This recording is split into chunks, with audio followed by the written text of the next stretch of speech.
आज की वीडियो में हम जानने वाले हैं धान में हमें सल्फ़र कब और कितनी मात्रा में इस्तेमाल करना चाहिए। सल्फ़र डालने से आखिर फ़ायदा क्या होता है।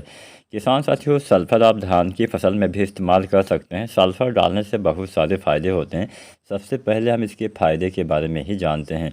जैसे हम अपने धान की फसल में नाइट्रोजन, फास्फोरस और पोटाश यानी पोटेशियम का प्रयोग करते हैं, तो ये जो तीन तत्व होते हैं हमारे मेन तत्व होते हैं। नाइट्रोजन, फास्फोरस और पोटेशियम यानी NPK इसको हम बोलते हैं। तो ये तीन मेन तत्व होते हैं। इसके अलावा भी बहुत सारे सूक्ष्म तत्व होते हैं जिसकी पूर्ति हमें करनी पड़ती है। जैसे आपका जिंक हो गया, जैसे आपका बोरोन हो गया, उसी तरह से सल्फ़र भी होता है। सल्फ़र के इस्तेमाल से बहुत अच्छा फ़ायदा मिलता है। सल्फ़र के इस्तेमाल से आपकी फसल में प्रोटीन की मात्रा बढ़ती है। सल्फ़र के इस्तेमाल से जो पत्तियों में परहरित लवक होता है, इसका निर्माण में काफ़ी योगदान देता है, जिससे धान की पत्तियां फिर किसी भी फसल की पत्तियां हरी भरी रहती हैं। पौधे के लिए भोजन का निर्माण भी आसानी से तब हो पाता है जब पत्तियों में हरापन रहता है, तो पौधे भोजन भी काफ़ी अच्छे से बना पाते हैं। सल्फ़र के इस्तेमाल से नाइट्रोजन की क्षमता में विकास होता है। इसके साथ साथ सल्फ़र नाइट्रोजन की उपलब्धता को भी बढ़ा देता है, अर्थात आप जो यूरिया डालते हैं या फिर जो भी आप नाइट्रोजन डालते हैं वो आपके पौधे को अच्छी मात्रा में लग पाता है। ज़्यादा मात्रा में आपका नाइट्रोजन लगता है, जिससे उसकी उपयोगिता बढ़ जाती है। इसके साथ साथ सल्फ़र को मिट्टी का सुधारक भी कहा जाता है। सल्फ़र काम क्या करता है? सल्फ़र आपकी मिट्टी का जो pH वैल्यू होता है, जो pH लेवल होता है, उसको कम कर देता है, जिससे आपकी मिट्टी में किसान साथियों जो कुछ तत्व ऐसे होते हैं जो ज़्यादा pH वैल्यू की होने की वजह से हमारे पौधे नहीं ले पाते हैं। तो जब pH कम हो जाता है तो वही पुराने वाले तत्व जो हमने पहले डाला हुआ होता है वो pH ज़्यादा की वजह से नहीं मिल पाता है, तो वो आसानी से उपलब्ध हो जाता है, जिससे कुछ तत्व जो पुराने वाले होते हैं वो भी मिलने लगते हैं। अगर हम जानें सल्फ़र की कमी के लक्षण क्या होते हैं, तो सल्फ़र अगर आपकी धान की फसल में सल्फ़र की कमी के लक्षण आपको जानना है, तो जो धान की नई पत्तियां निकलती हैं, तो नई पत्तियां पहले हल्के रंग की निकलेंगी, उसके बाद में पीले रंग की हो जाती है।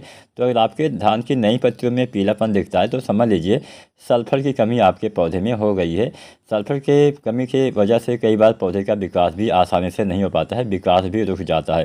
तो अगर आप चाहते हैं पौधे का विकास सही से हो, अगर आप चाहते हैं पौधे में हरापन रहे, अगर आप चाहते हैं अच्छे कल्ले आएँ, तो आपको सल्फ़र का इस्तेमाल धान की फसल में अवश्य करना चाहिए।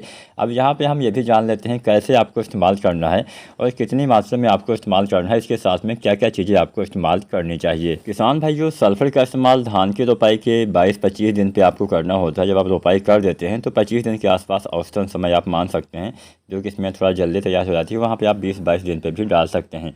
तो जब आप यूरिया दूसरी बार डालते हैं लगभग 22-25 या फिर अधिकतम 30 दिन पे, तब आपको उसी समय जो है वो सल्फ़र का इस्तेमाल कर देना चाहिए। यहाँ पे यूरिया आपको डालना है 30 से 40 kg, साथ में सल्फ़र आपको डालना है 90% वाला सल्फ़र यहाँ पे आपको इस्तेमाल करना है।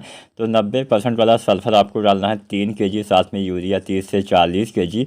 अब इसके साथ में आपको इस्तेमाल करना है जिंक, जो 33% वाले जिंक आती है, इसकी आपको 5 kg मात्रा या फिर 5 से 6 kg मात्रा आप इस्तेमाल कर सकते हैं। तो ये तीन चीज़ें आपको धान की रोपाई के 22-25 दिन पर डाल देना है। बहुत ही अच्छा फ़ायदा आपको दिखाई देगा। आपके पौधे में कल्लों का विकास अच्छे से होगा, आपके पौधे में हरियाली भी नज़र आएगी, पौधे भोजन भी अच्छे से बना पाएंगे। बस एक दो सावधानी आपको बरतनी होती है जब आप इसका इस्तेमाल करिएगा। सबसे पहली सावधानी तो यही बरतनी है किसान भाइयों कि जब भी आप इसका इस्तेमाल करें या फिर किसी भी खाद का इस्तेमाल करें, उस समय अगर खेत में नमी ना हो तो पहले आपको सिंचाई करनी है, उसके बाद ही खादों का इस्तेमाल करना है। बरसात हो जाती है तो नमी रहती है तो अच्छी बात है, नहीं होती है, पानी की कमी दिख रही है, नमी की कमी दिख रही है, तो आपको तुरंत ही सिंचाई करनी है। उसके बाद यूरिया, सल्फ़र और जिंक का इस्तेमाल करेंगे तो अच्छे कल्ले भी आएंगे, अधिक फुटाव भी होगा, हरियाली भी आएगी, अच्छा उत्पादन भी आपको बाद में देखने को मिल जाएगा। वीडियो पसंद आई है तो लाइक करें, कोई सवाल हो नीचे कमेंट करें और चैनल को सब्सक्राइब करें। धन्यवाद।